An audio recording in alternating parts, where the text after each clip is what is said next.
우리가 워터프론트가 부산이 어 굉장히 많은 프로젝트를 통해서 바뀌어가고 있는데요. 최근에 해수부의 이전을 통해서 더 역동적으로 바뀌리라 생각이 들어서 지난 북항 재개발 이후 사실 저희 회사가 2006년에 오픈을 했고 북항 재개발이 2007년에 시작됐고 그러면서 제가 부산에 많은 프로젝트를 하면서 항상 북항 재개발이나 수변부에 대한 계획을 하게 되었습니다.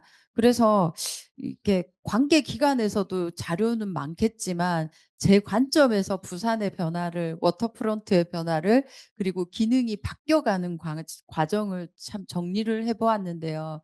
거기에 부재로 협치를 통한 아까 교수님께서도 거버넌스, 유연한 거버넌스 말씀하셨는데 저는 이것이 너무 공공이 "부산 이렇게 했으면 좋겠어요."라고 얘기를 하는데 민간이 갔을 때에 대한 경직성이 아직도 참 많기 때문에 우리가 민간이 굉장히 아까 얘기했던 뭐 바코드 프로젝트처럼 유연하고 창의적으로 우리가 무언가를 같이 손잡지 못하겠구나. 누군가는 계속 빨간 펜을 들고 있고 그리고 감시의 잣대로 봐야 되는 게 이 항만재생이라면 저희가 더 이상 무언가를 할 수 없겠다. 새로운 협치 구조를 만들어내야 되겠다라는 생각이 좀 커서 이렇게 부제를 달게 되었습니다. 이렇게 도시의 미래는 저는 워터프론트에서 결정된다라고도 얘기할 수 있습니다. 부산이 내년이면 1876년을 기준으로 개항이 되었다면 이제 개항 150주년이 됩니다. 사실 부산이란 굉장히 작은 어촌이 이제 150주년 동안 이렇게 격동의 시간을 지내면서 부산의 워터프론트는 이렇게 세계 굴지에 물동량을 자랑하는 항만이 있는 도시가 되었고요. 사실 이건 부산 시역 내에서 보여지는 건 좀 작죠. 신항은 어마어마하게 커다란 세계적 뭐 지금 단장님도 계시지만 물동량을 갖고 있는 이 도시가 이제는 그렇게 신항으로 물류가 많이 나간 상태에서 이제는 이 워터프론트의 기능을 혁신적으로 바뀌기 위해서 계속 시작을 하고 있는 것 같습니다. 저 지금 이 광경은 마린시티의 광경인데요. 이렇게 바다를 우리는 어떤 경계 영역이거나 아니면 일단 어촌이나 물류나 하여튼 기존 산업에서 이제는 도시적 매력을 뽐낼 수 있는 공간으로 만들면서 부산의 최고 부유층들이 살고 있는 그렇게 이 기능도 바뀌었고 그리고 해운대 기능 바뀐 것 광안리 그리고 이제는 북항의 기능이 바뀔 걸 기대하고 있습니다.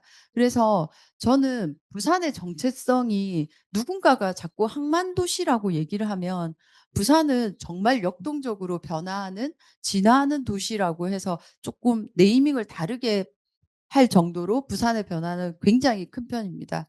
이렇게 큰 변화를 일구게 된 것이 개항 이후로 그리고 이런 항만이 있었기 때문에 사실 한국 전쟁이나 그리고 일제강점기가 끝나가면서 우리 경제 개발의 원동력이 되었던 도시이기도 하고요. 하지만 2005년부터는 사실 외곽으로 신도시를 내보내면서 변화도 했고 그리고 항만의 대형 어떤 컨테이너 부두들이 내항으로 들어오지 못하면서 신항이 개발되고 이제는 우리는 북항 재개발을 필두로 재도시화 단계에 있다고 말씀드릴 수 있습니다. 이런 도시에서 저는 제일 부산이 매력이 뭐야라고 누군가 외부에서 물어본다면 순수 도시입니다. 사실 15분 도시 하면서 정리해 본 데이터인데요. 우리가 시가지에서 만약에 시가화된 면적에서 옵셋시킨다고 하죠. 캐드에서. 그 750m를 딱 옵셋시키면 한 15분에 걸을 수 있는 거리인데 산을 접할 수 있는 게 68.8 그리고 바다나 강을 접할 수 있는 게 68%. 그러면 부산의 시민들이 어디서나 살던 간에 15분 안에 산과 바다를 만날 수 있는 사람들 거의 94%. 그렇기 때문에 "이런 대도시에서 15분 도시가 가능할까요?" 라고 질문했을 때 많은 연구자들한테 제가 이걸 설명드리고 그리고 됩니다. 부산은 굉장히 가파른 산과 바다와 강 사이에 사실 시가지 폭이 1.5에서 2km입니다. 한 서면이나 몇 가지 분지를 빼고는 다 그런 그 한 2km 내외의 다발들이 이렇게 저렇게 엮여서 역동성을 만들어내는 도시이거든요.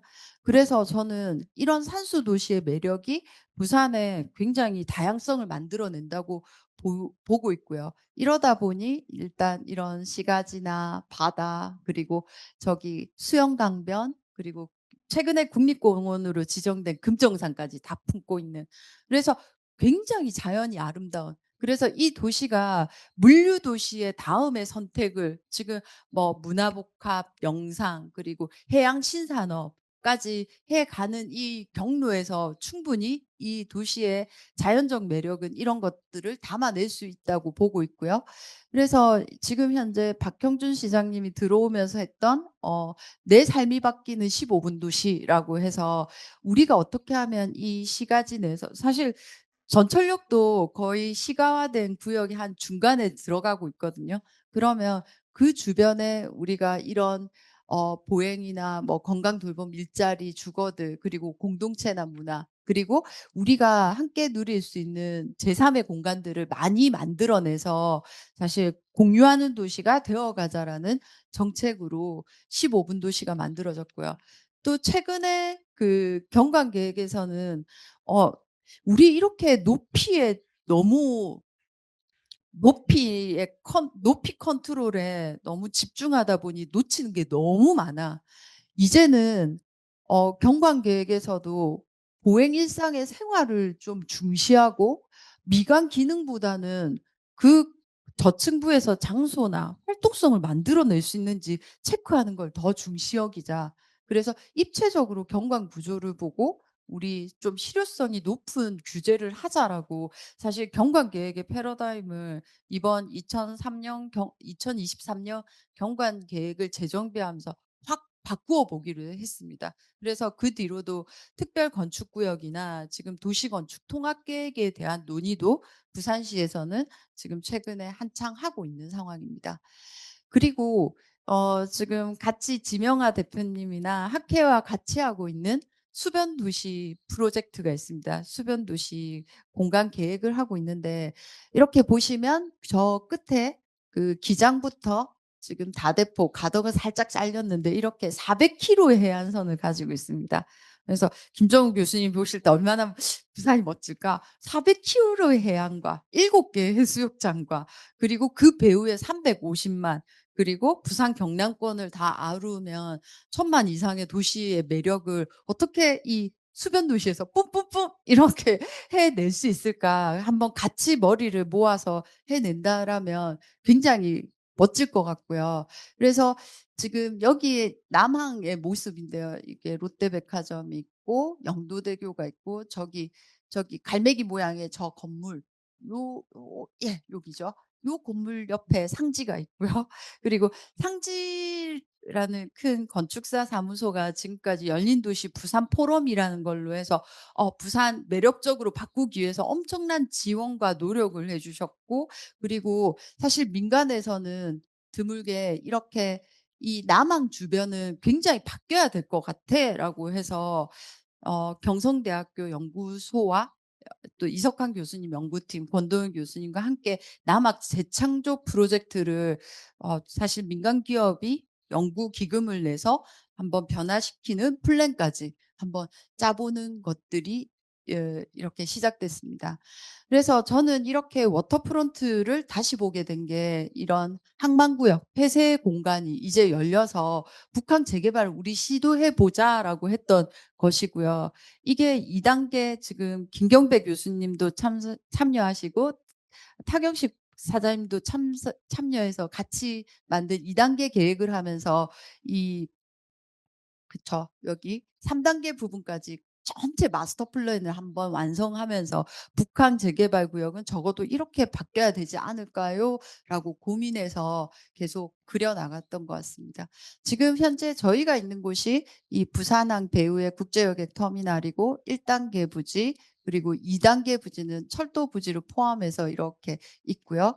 그리고 55 보급창과 그리고 3단계 부지 해서 이 전역에 거의 민간 사업과 공공 사업이 정말 이 여기 있는 연구자분들도 굉장히 부산을 잘 안다고 해도 정말 각각 퍼즐을 들고 열심히 지금 하나씩 만들어 가고 있고, 이제는 이 만들어간 퍼즐들을 조금씩 붙이면서 더 동력을 만들어 내야 되는 시점이 내년이 아닌가 싶습니다.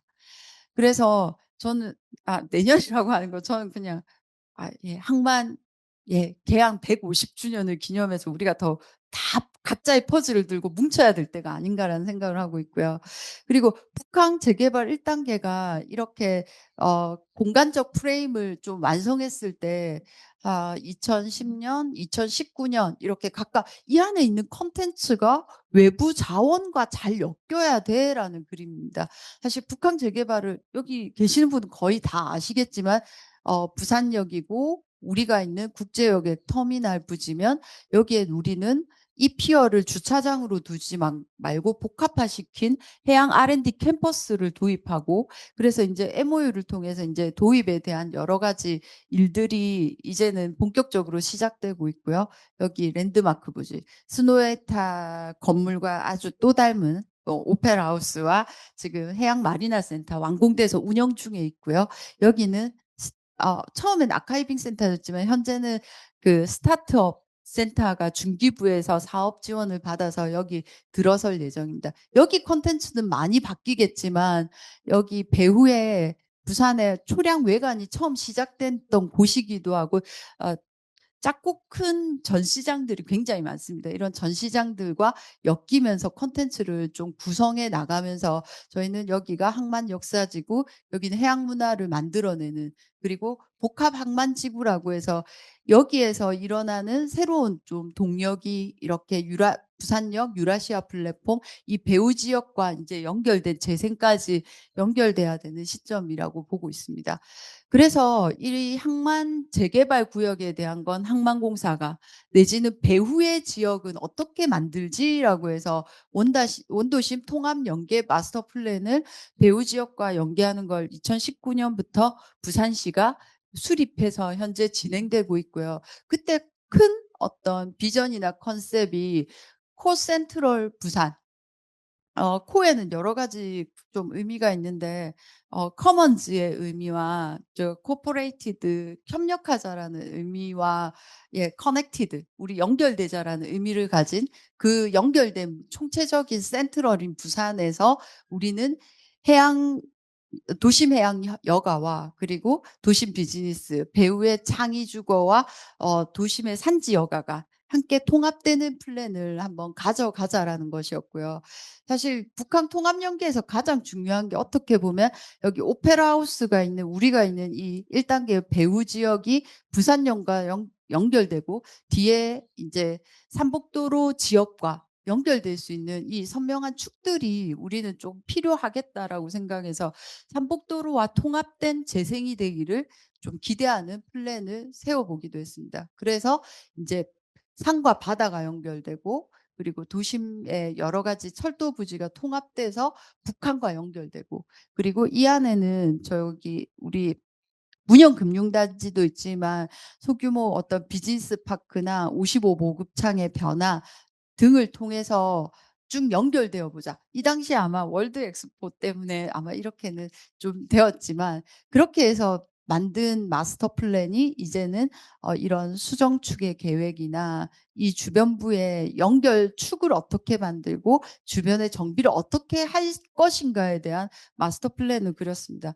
아마도 이게 잘 연장이 돼서 완성이 되려면 아마 북한 재개발이 조금 안정이 되면, 저도 오슬로가 30년 걸렸다면 우리도 한 2037년 2035 년쯤에는 이렇게 배후 지역도 확장돼서 여러 계획이 추진될 수 있었으면 좋겠고요.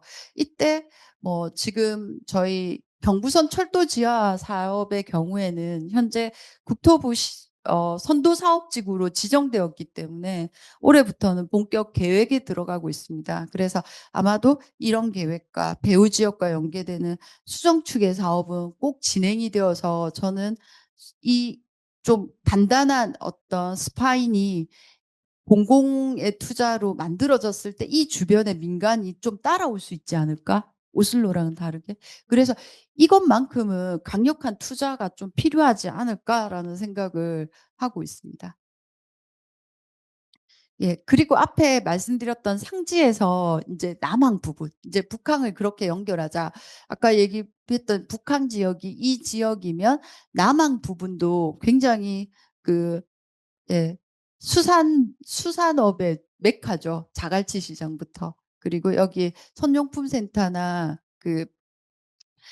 조선수리 산업이 발달한 어떤 영도권역까지 다 아시는 흰여울 문화마을 쪽까지 해서 이 지역이 재창조됐을 때 바뀔 수 있다.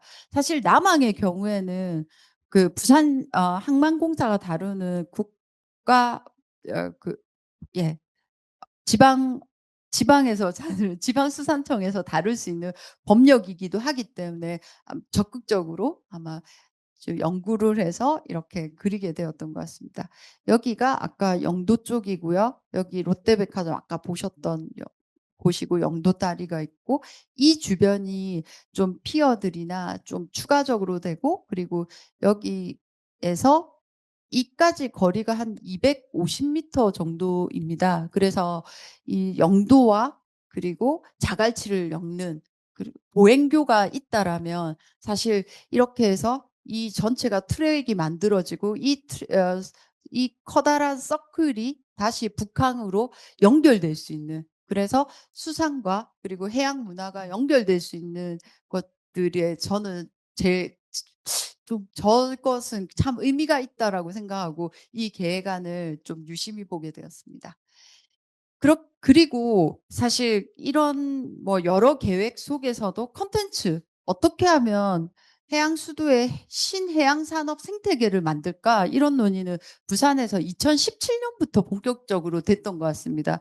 왜냐하면 뭐 바다나 그리고 그 당시에 2017 년에는 동삼혁신지구의 많은 공공기관들이 부산으로 본격적으로 이전하고 있고 자리 잡기 시작했습니다. 그래서 우리가 이런 KMI나 키오스크와 함께 이런 신해양 산업을 좀 만들어서 좀 도입할 수 있지 않을까라는 연구가 되게 되었고 그때 제일 처음 했던 프로젝트가 우안부두의 2018 년에 오션 테크베이 해양 클러스터라고 해서 여기를 우안부두의 스마트 에너지 그 당시에도 수소 연료 발전소 얘기가 한참 있었기 때문에 이런 것과 좀 하고 또 이전한 외대 부지가 있기 때문에 여기가 또 시제품을 만드는 공간을 일부 가져가고 그리고 여기를 혁신지구로 만들고 여기 아파트 개발을 전제로 한 여러 사업자들이 있었기 때문에 LH나 지금은 민간 사업자로 이전이 되었지만 그들이 개발을 할 때 공공성을 내줄 부분으로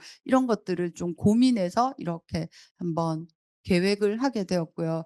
이때부터 저희가 주상복합보다는 오히려 이로직스라고 해서 이제 상업보다는 이커머스가 대세가 되니 이제는 이 로직스 주물복합이라는 것도 좀 선도적으로 부산이 해볼 수 있지 않을까? 그리고 여러 가지 시설과 북한이 개발됐을 때 요트나 보트가 더 많을 때니 요보트 수리센터와 마리나 좀 수변 복합 문화 시설을 또 이쪽 피어에도 좀 만들어 보자라는 계획을 하게 되었고요.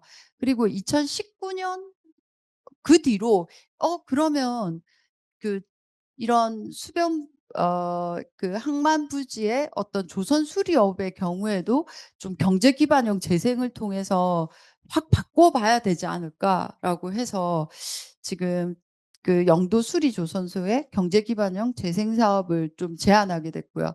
이때도 여기에 선박 수리 산업이 IMO 규제로 통해서 선박 개조 산업으로 이렇게 시장이 바뀌고 있었습니다. 리트로핏 시장으로 바뀌면 뭐 엔진과 선체 등의 변화를 하면 배 한 척당 들어가야 되는 그러니까 벌어들일 수 있는 어 새로운 시장이 좀 만들어지는 상황이어서 그렇다면 여기에 어 굉장히 기술자들이 많고 하니 이 기술자들과 함께 고도화시키자. 그리고 이 선박 산업 생태계를 보니까 선박이 입항했을 때 검사하고 수리하는 기간 짧으면 한 2 주인데 길면은 한 한두 달까지 수리를 해서 또 바다로 나가게 되니까 그동안 부산은 굉장히 관광을 하게 되는 그래서 원도심 일대는 이렇게 선박의 수리와 그리고 이걸 통한 그 선용품, 그때 납품해야 되는 기름부터 시작해서 여러 가지 선용품이 같이 있는, 전 세계에서 이렇게 원스톱으로 되는 데는 유일한 나라가, 유일한 지역이 영도여서 이런 것들을 연결해서 한번 산업 생태계를 꾸려보자. 그리고 부산에서는 이런 역설계 기술, 선박을 뭐 스캐닝하면 역으로 이렇게 설계를 해서 그걸 잘 선박을 수리할 수 있는 기술, 그리고 여기에 다양한 사실 방위 산업이 있기 때문에 방위 산업과 연계한 선박 기술. 그래서 이 지역에 여러 자원들이 있으니 그게 결집돼서 한번 만들어 보자라고 해서 그 당시에 만든 구조이고요. 이게 가능했던 게 동삼해양혁신지구나. 여기 한 100 년간 지속된 대평동의 수리조선 산업, 그리고 센텀의 영화영상혁신지구를 통해서 그래도 역설계 기술을 유지할 수 있었던 에너지, 그런 것들이 경제기반형 재생을 낼 수 있게 되었습니다.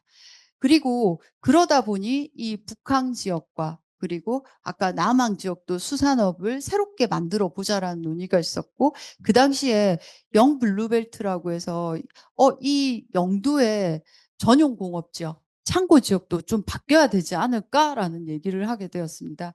사실 이 논의가 시작된 건 저희가 어떻게 보면 해운대를 그 당시에 한 2005년과 한 2015년 사이에는 사실 다양한 해운대의 어떤 문화관광 벨트가 굉장히 크지 않습니까? 1980년부터 만들어진 문화관광 벨트이자 한국의 대표적인 마이스였고, 그게 한 30년 차 됐을 때 2010년쯤은 그 다음 버전으로 업그레이드하는 재생 프로젝트나 재건축 프로젝트가 되었어야 되는데, 사실 해운대의 경우에는 군함로를 만들고 그리고 중소규모의 프론트에는 5성급 호텔이 있지만 배후에는 중소규모의 모텔들이 많았었거든요.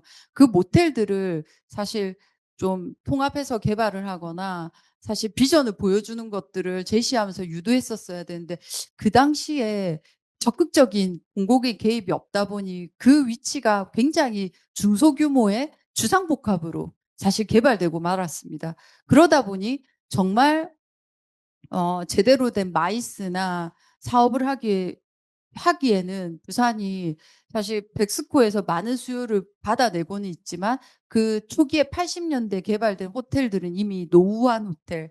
지금 전 세계 아마 인천의 인스파이어나 파라다이스 시티가 전 참 부러운 사람인데요.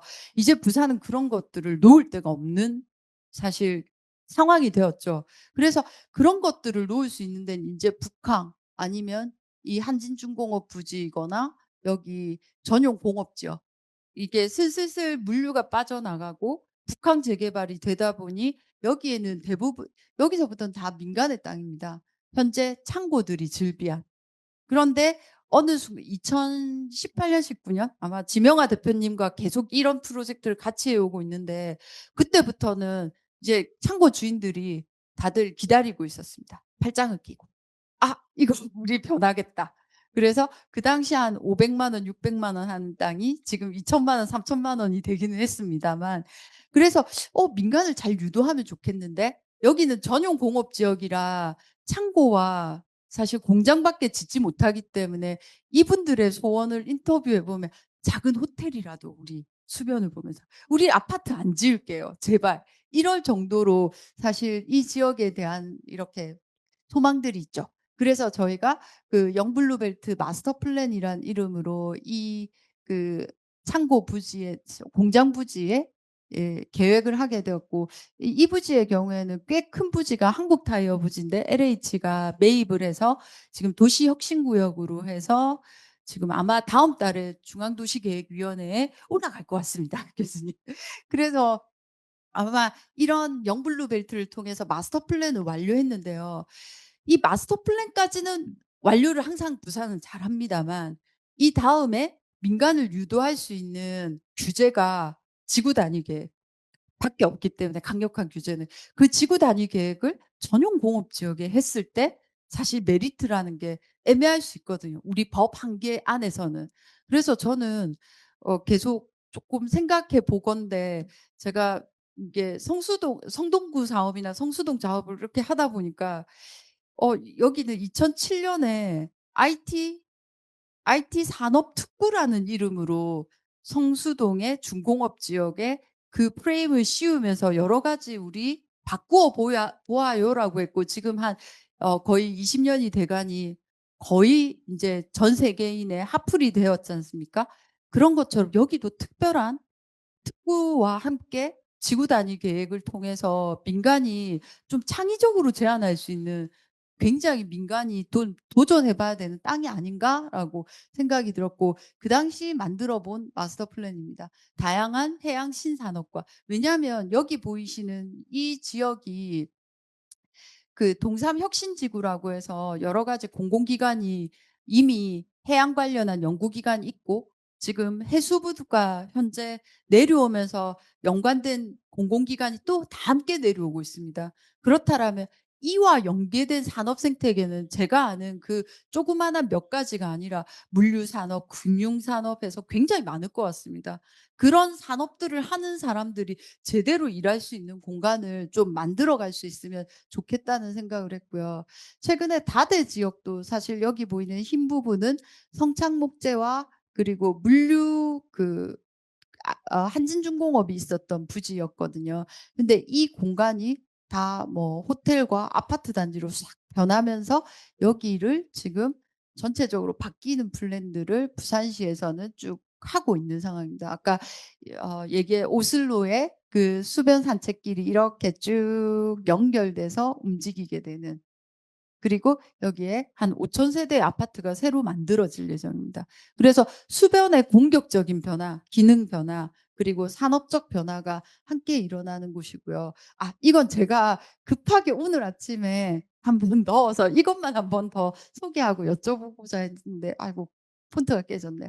저는 해양대, 영도를 보다 보니 해양대를 좀 많이 유심히 보게 되는데요. 한 이 정도의 용지 점유 면적이 있습니다. 그래서 한 10만 평 정도의 점유 면적이 북한 2단계 사업지구에 좀 들어가면 어떨까? 왜냐하면 북한이나 원도시에 너무 젊은 애들이 없는데, 우리의 젊은 애들은 부산이 초기에 발달할 때는 도심에 사실 대학을 둘 수 없어서 한 13개 대학이 다 사는 허리에 있거든요. 그 대학들이 여기에 도심 캠퍼스를 가지고 철도 지하 상부 개발할 때 들어오면 어떨까? 싱가포르 원롤스나 하펜시티 캠퍼스에서도 사실 대학들을 초기에 넣으면서 젊은 애들 움직이게 했고, 로테르담에 우리 알고 있는 이런 캠퍼스나 킹스 크로스의 어떤 뭐 주변부도 그렇고, 그래서 역 주변에 그리고 도심 주변에 캠퍼스를 꼭 넣자.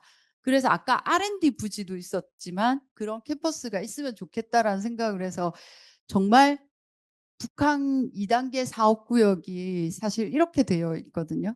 그래서 만약에 내가 한번 짜 본다면 하면서 그냥 한번 짜본 건데요. 여기가 인제 수정축으로 내려오는 부지고, 여기가 그 2단계 부지, 철도 부지라면 여기를 좀 개념적으로 빅 테라스를 열면서 건물이 뭐 점점점점이 박힌다라면, 이 부지 정도면 해양대가 용적률을 좀 가지고 가면 한 400-500, 지금은 한 170% 인데요. 400-500%로 올려간다라고 해서 매립을 하고, 그리고 여기에 새롭게 연결이 되면서 움직인다라면 여기에 좀 많은 에너지가 모이지 않을까. 그리고 이 새롭게 개발된 경부선 데크와 어떤 상부 지역에 어 예. 우리 리브고슈 프로젝트, 프랑스의 리브고슈처럼 처음에 미테랑 도서관이 빡 들어가서 기반 시설하고 철도 주변을 정비하고 주변에 민간 사업이 들어간 것처럼, 해수부가 이 철도 지하 상부 개발을 할 때 해수부 입지와 좀 강력한 공공기관이 여기 좀 운집하면서 부산의 경부선 철도 지하 상부 개발 사업을 견인해 낸다라면, 이것이 꿈이 아니라 정말 이 배후 지역과 이 항만이 연결되면서 이제는 이 통합된 에너지로 부산이 훨씬 더 멋져지지 않을까라고 한번 그려본 내용입니다. 예. 요렇게 한번 그려보게 되었고요. 그리고 저는 사실 인천시 프로젝트를 좀 2020 년부터 계속 다양하게 많이 하고 있거든요. 뭐 인천 계양지구 신도시다 아니면 GTX 복합역사 지금 9월 이지구까지 계속 하다 보니 인천도 너무 잘 알겠는데 인천과 다른 부산이 이렇게 포항 포스코부터 광양 포스코 사이에 있는 이 거대한 기계 금속 벨트 그리고 네. 피지컬 AI까지 갈 수 있을지 모르겠지만 이런 에너지와 그리고 여기에 많은 기업을 하시는 분들이 사실 수도권까진 멀기 때문에 여기에 사시면서 부산이 굉장히 멋져졌을 때 교육, 문화 그리고 도시 서비스를 받을 수 있는 곳이라 생각되기 때문에 저는 이 부산이 그래도 굉장히 더 멋져지고 지속 가능한 매력을 보여주고 있는 것 같고 그것이 워터프론트에서 보여지는 것 같습니다. 뭐 저 항상 얘기합니다. 부산의 신세계 센텀시티가 왜 매출 2위인 줄 아냐고. 1등이 서울이고 2등이 신세계인데요. 그리고 인천을 프로젝트를 하면서 인천이 백화점이 6개가 있다가 지금 하나밖에 안 남게 된 이유. 사실 그 인천은 서울이라는 강력한 마그넷 때문에 다 그쪽으로 좀 뺏기면서 인천의 위상이 계속 올라가지만 좀 속으로는 그 속을 채울 수가 없는 구조를 제가 인천에 계시는 많은 분들도 계시지만 느꼈거든요, 프로젝트를 하면서. 그런데 부산은 그래도 왜 이렇게 노인과 바다라고 하고 경기는 안 좋다 그러는데 왜 이렇게 돌아갈까? 그래서 이런 어떤 방산, 조선, 자동차 뭐 이런 것들이 함께 엮여 있고 그 중간에 우리가 멋진 도시 서비스를 하는 곳이 부산이기 때문입니다. 그래서 저는 부산이 조금 더 멋져졌으면 좋겠고 이런 큰 어떤 글로벌 해양 산업 육성을 위한 슈퍼 클러스터라는 이름을 한번 지어 봤는데요. 뭐 이건 제가 프로젝트를 했다기보다는 '이렇게 됐으면 좋겠어요.' 하고 한번 그려 본 겁니다. 왜냐하면 지금 기존의 북항 재개발이나 우리가 이렇게 보고 있는 건 이틀이라면요. 이제 제가 말씀드린 뭐 서울대 10개 지방 보내기도 하는 것처럼 서울대 조선공학과가 내려온다면 그리고 다른 대학들이 해서 여기 부경대 캠퍼스나 이렇게 연결되고 뭐 우암, 북한까지 연결되는 새로운 해양과학 기술축 저는 너무 꿈만 그리나요? 그 해양 군사 관련한 그런 것들도 뭐 AI 플랫폼이나 제작도 부산에서 거의 하고 있기 때문에 저는 그런 기술축과 그리고 문형금융단지를 가지고 있는 해양금융산업축 그리고 해양 관련된 헤드쿼터 그리고 기업들의 어떤 유치지구 그래서 해양 신산업을 만들어가는 축 해서 이렇게 간다라면 부산이 좀 중추적인 해양 산업의 축을 가지고 좀 만들어 갈 수 있지 않을까라는 생각을 갖고 한번 이 두 개는 지인들한테 맨날 이렇게 말로만 저 이런 거 하고 싶은데요 하다가 한번 요번에 한번 기회가 돼서 이렇게 작성을 해 보았고요. 그리고 이것에 대해서 네, 계속 조금 저는 꿈을 그렸고 여기 계시는 분들과 같이 고민을 하다 보면 좀 '부산이 더 멋져지지 않을까.'라는 생각을 갖고 발제를 준비해 보았습니다. 발제를 마치겠습니다.